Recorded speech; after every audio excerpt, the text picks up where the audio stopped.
Setelah dianggap mati suri usai diresmikan mantan Presiden Joko Widodo tahun 2019 lalu, kehadiran mobil SMK kembali mencuat. Bukan karena produksinya, namun justru digugat warga Solo lantaran wan prestasi. Kuasa hukum penggugat SMK Aufa Lukmana, Sigit Sudibianto menjelaskan, kliennya melayangkan gugatan sebab merasa dibohongi atas tawaran pembelian mobil SMK. Sebagai calon pembeli mobil SMK, Aufa Lukman yang merupakan warga Solo menuntut ganti rugi pada Jokowi sebesar 300 juta rupiah atau senilai harga 2 mobil pickup SMK. Aufa sedianya hendak membeli 2 mobil itu, tapi tidak terwujud karena Jokowi saat jadi presiden tidak memenuhi janjinya untuk menjadikan SMK sebagai mobil nasional. Pada 2021 lalu, Aufa sampai mendatangi pabrik SMK di Boyolali, tapi mobil pickup SMK yang diharapkan tidak ada wujudnya. Pejabat Humas Pengadilan Negeri Surakarta Bambang Arianto mengonfirmasi gugatan telah diterima Rabu lalu dan terdaftar di Pengadilan Negeri Surakarta. Rencananya sidang perdana gugatan mobil SMK digelar 24 April 2025. Dalam gugatan tersebut, 3 pihak menjadi tergugat, yakni mantan Presiden dan Wakil Presiden Joko Widodo, Kiai Haji Ma'ruf Amin, serta PT Solo Manufaktur Kreasi, produsen mobil SMK. Seluruh pihak akan dipanggil secara resmi untuk menghadiri persidangan.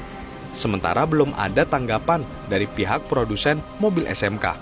Pabrik yang berada di Boyolali, Jawa Tengah, kini tampak sepi.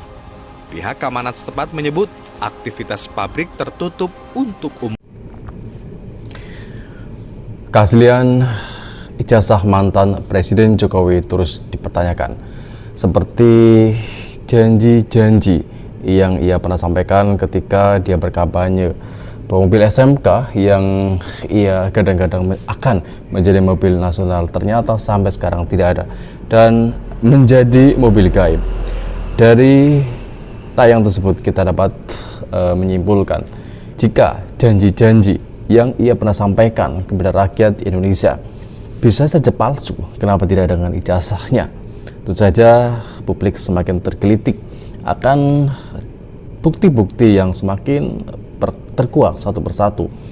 Dan meskipun dari pihak Jokowi terus mengadakan pembelaan, baik mungkin saja itu bayaran atau mungkin saja tidak, kita dapat membandingkan secara akal sehat.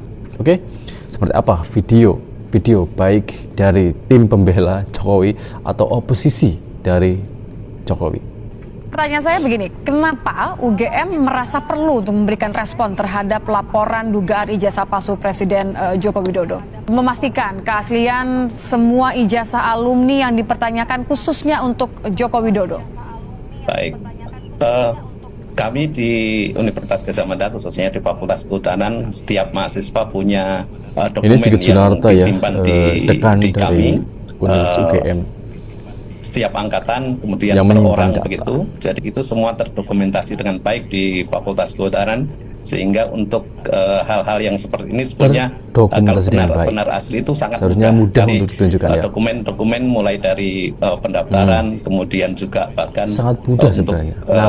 Slip pembayaran, kemudian nilai-nilai itu semua terdokumentasi dengan baik di Fakultas Kehutanan sehingga untuk hal-hal yang seperti ini sebenarnya kalau benar asli itu sangat mudah karena kita akan membuka dokumen-dokumen yang ada di kami, kemudian kita cocokkan yang ada di masyarakat dan itu kita katakan sebagai dokumen yang asli begitu. Sebelum Lebaran persis, itu ada kader partai salah input. Ini dari oposisi ya, Suryo ya. Tentu saja dia akan mengutarakan bukti-bukti yang dia miliki. Itu yang kemudian tiba-tiba melakukan posting di Twitter. Ini loh ijazahnya Jokowi. Jadi kader PSI langsung memperlihatkan ijazahnya. Iya, dan dia melakukan statement itu dan difotolah sebuah ijazah di situ. Yang menariknya itu color menunjukkan ijazah dari sehingga kemudian Jokowi. Nah, jelas banget di situ. Bisa diteliti ya. Bisa diteliti. Langsung saya pun dengan kebiasaan ya, begitu lihat dengan kasat mata, palsu lagi nih gitu. Ya. Karena apa, Pak Sam? Di sebelah kiri itu ada garis yang menunjukkan kalau itu sebenarnya berupa copy color. Jadi itu bukan ijazah. Kalau ijazah nggak mungkin ada batas garis kopian di sebelah kiri. Iya. Jadi itu fotokopi juga sebenarnya. Meskipun itu mungkin fotokopi dari sebuah ijazah. Nah, tapi kemudian karena itu color, nah ini yang menarik, dan itu dijamin itu keasliannya oleh kader tadi, maka itu berani dijadikan alas, pembanding, karena sudah ada yang menjamin kan. Nah, dari situlah kita teliti. Dari situ saya teliti pertama kali, sebelum soal pas foto, ya, ini prosesnya. Saya kemudian melihat dari itu, karena kasat mata saya meragukan soal adanya watermark itu, apa, logo UGM yang warnanya keemasan itu, ya, warna masih clear banget emasnya itu. Kita tahu tinta emas itu kalau sudah warna emasnya memudar, harusnya itu ya. Memudar. Nah, ini masih jelas banget gitu. Saya curiga saya gitu. Ini cetakan baru ini gitu. Kemudian foto. Nah, itu dilihat, kemudian saya besarkan, saya masukkan ke scanner, kemudian saya besarkan, nampak banget gitu, Pak Sam. Foto itu dengan capnya itu nggak konsisten. Jadi apa yang disampaikan Rosuryo bahwa keanehan ijazah yang ditunjukkan oleh kader PSI, tentu saja dari pihak Jokowi itu, ijazah tersebut adalah ijazah fotokopi yang merupakan full color, yang kemudian ada tinta emas dari logo UGM sendiri itu masih berwarna terang. Secara logis seharusnya warna keemasan dari logo tersebut itu seharusnya itu memudar. Tetapi apa yang ditunjukkan oleh kader PSI ya, ini tentu saja dari buzzer-buzzernya ya, bukan dari mantan Presiden Jokowi sendiri. Dan ya masih disimpan entah di mana ya. Yang katanya oleh Sigit Sunarta tersimpan dengan baik dari nilai bahkan administrasi, itu seharusnya jika tersimpan dengan baik ya bisa ditunjukkan lah ya secara langsung. Tetapi sampai saat ini, detik ini, hingga 2 tahun dari sejak tahun 2023 itu sama sekali ijazahnya belum ditunjukkan, akan tetapi hanya ditunjukkan oleh buzzernya saja. Oke ya, kita lanjutkan video dari bukti-bukti ya, baik oposisi atau dari pihak Jokowi sendiri. Ini foto Hadi Mulyono ya, yang adibarnya yang sudah meninggal, yang konon diduga oleh publik bahwa ini adalah ya kita fokus ke ijazah UGM abal-abal beserta data-data pendukung yang bikin saya ngakak, karena sedikit banyak saya pernah kuliah di universitas tersebut. Orang yang berkaos ini adalah Sigit Sunarta, Dekan Fakultas Kehutanan UGM saat ini. Dia memamerkan skripsi hasil karya alumni Fakultas Kehutanan bernama Joko Widodo. Apa sih yang aneh dari skripsi tersebut? Yuk kita lihat bersama. Pada lembar judul dalam skripsi tertulis nama Joko Widodo dengan nomor mahasiswa 1681-KT, serta judul skripsi studi tentang pola konsumsi kayu lapis pada pemakaian akhir di Kota Madya, Surakarta. Kita lihat pada registrasi pengesahan hasil uji skripsi tertanggal 14/11/85. Artinya Joko Widodo baru lulus mempertahankan tesisnya di depan para dosen penguji pada 14 November tahun 1985. Padahal kalau kita lihat ijazah sarjana Joko Widodo itu tertanggal 5 November tahun 1985. Itu artinya apa? Artinya si pembuat rekayasa skenario ijazah palsu Joko Widodo betul-betul tidak paham tentang sistem perkuliahan di sebuah universitas. Mosok ada sih sebelum skripsi diuji dan dinyatakan lulus, kok ijazahnya sudah ditandatangani terlebih dahulu.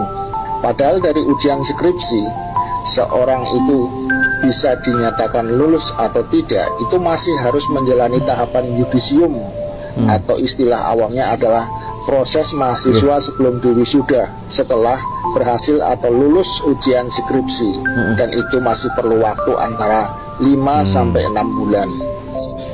Berarti di sini pun kita perlu menanyakan kepada para pejabat fakultas dan Universitas Gadjah Mada yang selama ini telah turut serta membela dan menutupi kebohongan tentang ijazah palsu milik Presiden Joko Widodo. Jika sudah demikian, lalu kebohongan apa lagi yang masih terus didustakan kepada seluruh rakyat Indonesia.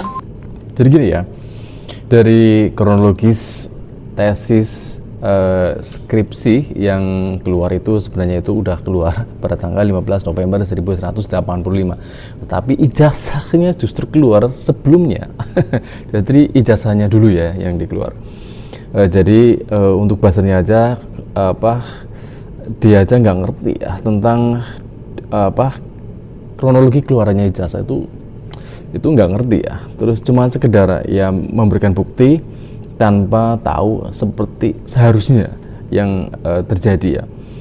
Jadi ya buzzer ya, dari sini kita dapat buzzer-buzzernya aja yang membuktikan bahwa asli atau tidak ijazahnya Jokowi.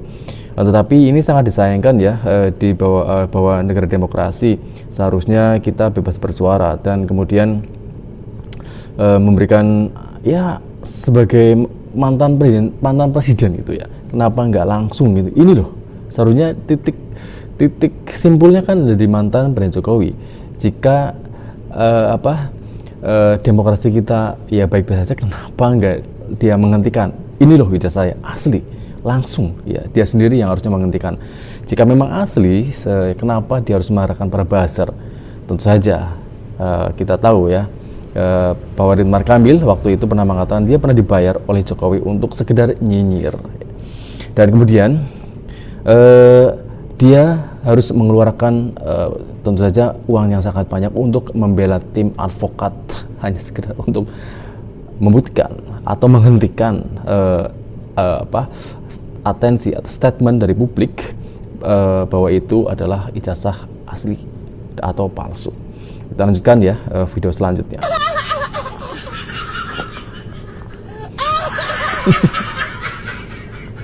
Ini rambutnya sebenarnya itu selalu ke samping ya. Kenapa di ijazah itu sedang pengaya? Saya ingin cross check. Menurut keterangan Joko Wahyudi, panjenengan hanya satu kelas dengan Pak Jokowi. Menurut keterangan PAP, 2 kelas.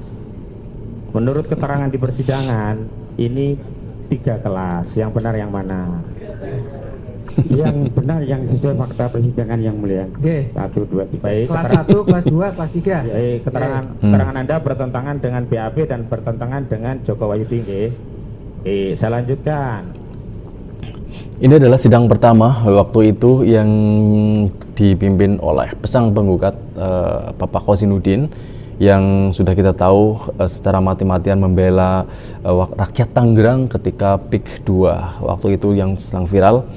Dan kemudian dia juga waktu itu menjadi tim penggugat bersama Egy Sujana ya, meskipun ya Egy Sujana pun dituduh ya sebagai ya, pokoknya orang yang sakit hati, tim sakit hati.